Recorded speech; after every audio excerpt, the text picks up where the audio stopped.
Hello everyone, आज है 21 फरवरी और आज इस वीडियो में हम बात करने जा रहे हैं इरडा के बारे में। 165 के करीब आ चुका है। 5% का लोअर सर्किट यहां पर लग गया। पहले क्या था कि धीरे धीरे नीचे आ ही रहा था, लेकिन बाद में 5% का लोअर सर्किट यहां पे देखने को मिला। और सरकारी कंपनियां जो पिछले कुछ टाइम से खूब सारा पैसा बनाकर दे रही थी, वहां दोबारा से एक बार फिर से गिरावट देखने को मिल रही है। बात करेंगे वीडियो में स्पेसिफिकली इरडा के बारे में कि यहाँ पर चल क्या रहा है, क्योंकि भैया पैसा भी रेस कर रही है। तो देखिए, वीडियो को शुरू करूँ उससे पहले अगर आपने अभी तक चैनल को सब्सक्राइब नहीं किया है तो प्लीज़ अभी इसे सब्सक्राइब कर लीजिए, क्योंकि आगे भी बहुत सारे वीडियोस हैं जो आपको काफ़ी ज़्यादा हेल्प करेंगे। तो 165 रुपए के करीब ट्रेड कर रहा है। 5% का लोअर सर्किट। पिछले एक महीने में अगर हम देखेंगे तो पहले एक बड़ी तेजी आई थी यहाँ पर 209 रुपए तक शेयर गया। बाद में लगातार 5% का लोअर सर्किट 5 दिनों तक लगा यहाँ पर।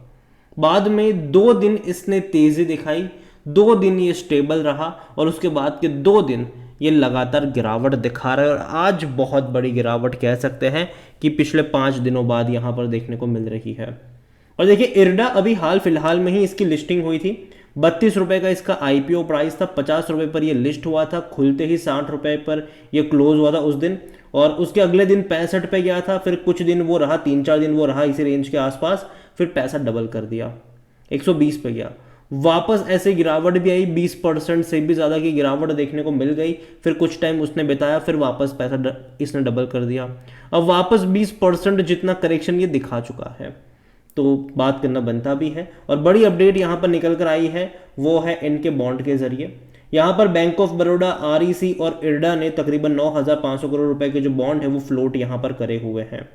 अगर आप देखोगे तो पैसा रेज करने का ही सिंपल प्लान होता है, बॉन्ड को जो फ्लोट करना है वो।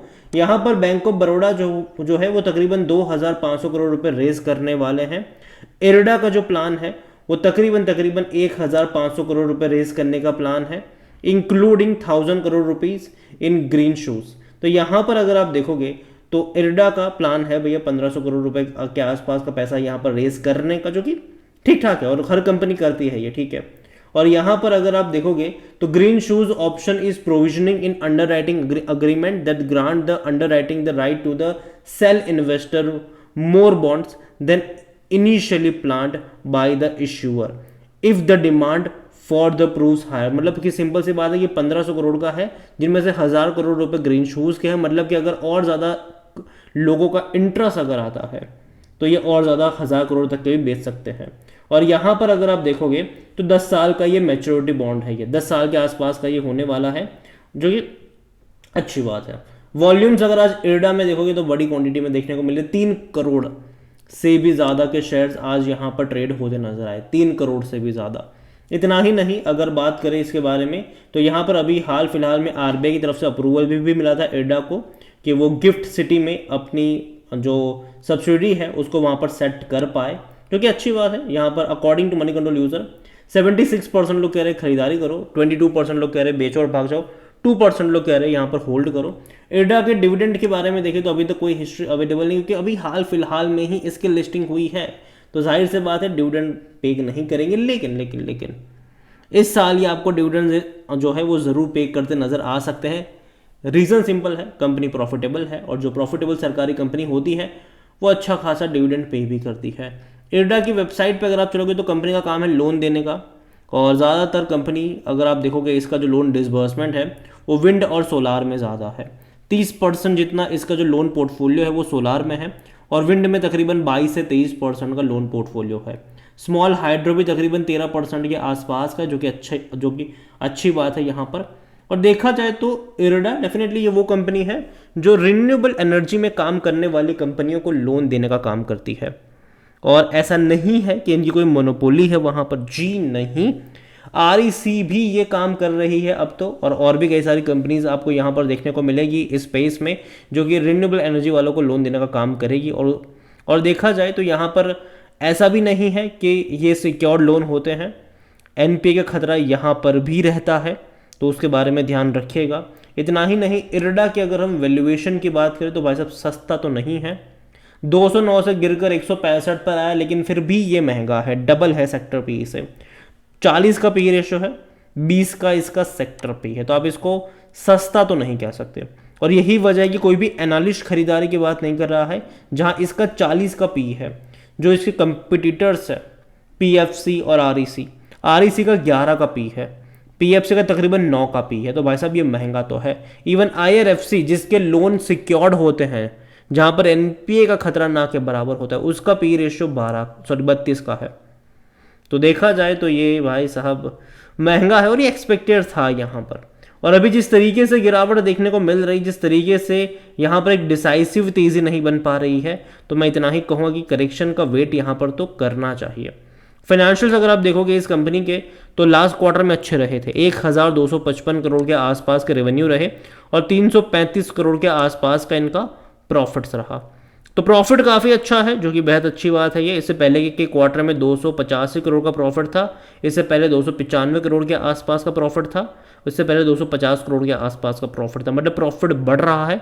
और अच्छी बात यह है कि यहाँ पर इनके रेवेन्यू में भी उस तरीके से लगातार जो तेज़ी है वो देखने को मिल रही है। तो चीज़ें बेहतर है मेरे हिसाब से, बुरी चीज़ नहीं है। देखो कंपनी फंडामेंटली ख़राब नहीं है मेरे हिसाब से। वैल्यूएशन के हिसाब से डेफिनेटली आप इसको महंगा कह सकते हो। और अगर यहाँ पर गिरावट आती है, जो कि आनी भी चाहिए, अभी और फर्दर मैं एक्सपेक्ट कर रहा हूँ कम से कम 12 से 15% का करेक्शन यहाँ पर मैं एक्सपेक्ट करके चल रहा हूँ। और तब एक लेवल पर ही आप इसको सस्ता कह सकते हो। अगर हम इसके शेयर होल्डिंग के बारे में देखें तो प्रमोटर के पास 75% की होल्डिंग है। प्रमोटर मतलब गवर्नमेंट है। और देखा जाए तो इंस्टीट्यूशन की तरफ से बड़ी बिकवाली हुई है। जो रिटेल और अदर्स की होल्डिंग नवंबर में लिस्टिंग के टाइम 12.5% की थी, आज वो तकरीबन 19% पर आ चुके हैं। मतलब कि जो बड़ी बिकवाली आपको देखने को मिली है वो म्यूचुअल फंड डोमेस्टिक और एफआईल्स की तरफ से ज़्यादा देखने को मिली है। और ये देखा जाए तो भाई साहब नेगेटिव चीज़ डेफिनेटली इस कंपनी के लिए है कि म्यूचुअल फंड्स का जो अट्रैक्शन जो पहले मतलब जो अच्छी खासी क्वांटिटी थी, अब वो बिकने के लिए आ रही है। लोग प्रॉफिट टेकिंग कर रहे हैं, जो कि और देखा करना भी चाहिए, क्योंकि भाई साहब पैसा 32 रुपये से 200 रुपये अगर चाहता है तो भाई साहब प्रॉफिट टेकिंग के मौके बनते हैं और वो करने भी चाहिए मेरे हिसाब से। यहाँ पर अगर मैं इरडा के बारे में देखूँ तो भाई साहब कंपनी जो है वो अभी गिरावट दिखा रही है। और अभी देखो पहले क्या था कि ये 65 से 120 पे गया था, फिर ये गिरावट ना उस एकदम बड़ा फॉल नहीं था, एटलीस्ट ये एक स्टेबल जोन में था, गिरावट नहीं दिखा रहा था। जबकि यहाँ पर क्या हुआ, यहाँ पर इसने जब तेज़ी दिखाई उसके बाद करेक्शन लगातार 5 दिनों तक लोअर सर्किट इसने दिखाया। उसके बाद अगर तेज़ी भी दिखाई तो वो 2 दिन की तेज़ी थी, फिर 2 दिन वो स्टेबल रहा इसी लेवल के आसपास, उसके बाद वापस से गिरावट शुरू हो गई। एटलीस्ट इसका इस तरीके का फॉर्मेशन जो पहले बना था कुछ दिनों के लिए एक ही रेंज के आसपास अटकने वाला फॉर्मेशन यहाँ पर बनना चाहिए, तब जाकर ये अट्रैक्टिव हो सकता है, ऐसा मेरा मानना है। अभी का जो प्रेजेंट सिचुएशन है वो मेरे हिसाब से उतना ज़्यादा भी अट्रैक्टिव नहीं है। और यही वजह है कि जब तक ये किसी एक लेवल पर स्टेबल ना हो तब तक दूर बैठो, तमाशा देखो। किसी भी एक लेवल पर बहुत सारे शेयर्स अभी यहाँ पर नहीं खरीदने चाहिए। जहाँ तक मुझे इसका कोई लेवल अच्छा लग रहा हो तो मुझे लगता है कि अगर ये 120 से 125 की रेंज में अगर जाता है तो वहाँ पर आपकी नज़र होनी चाहिए, अभी हाल फिलहाल में नहीं। इसका मतलब ये नहीं कि आपके पास हो तो आप बेच के भाग जाओ जी, नहीं। अगर आप चाहो यहाँ पर और अगर आपको पैसों की ज़रूरत है तो आप पार्शली प्रॉफिट ले सकते हो, बाकी को आप लॉन्ग टर्म के लिए कंटिन्यू कर सकते हो, क्योंकि कंपनी फंडामेंटली स्ट्रांग है, कोई वीक नहीं है। लेकिन वैल्यूएशन थोड़े से डेफिनेटली इसके महंगे हो चुके हैं, तो करेक्शन आना चाहिए। और अगर वो आएगा तो अच्छी बात होगी, ये मेरा मानना है। कोई बाई सेल रिकमेंडेशन नहीं है ये मेरी तरफ से। वीडियो को यहीं पे एंड करता हूँ। पसंद आया हो तो लाइक करो, शेयर करें। चैनल पर अगर पहली बार हैं तो प्लीज़ सब्सक्राइब करें। और इंडियन रिन्यूएबल एनर्जी इरडा के बारे में आप क्या सोचते हैं वो भी आप मुझे कमेंट में लिख कर बता सकते हैं। Thank you.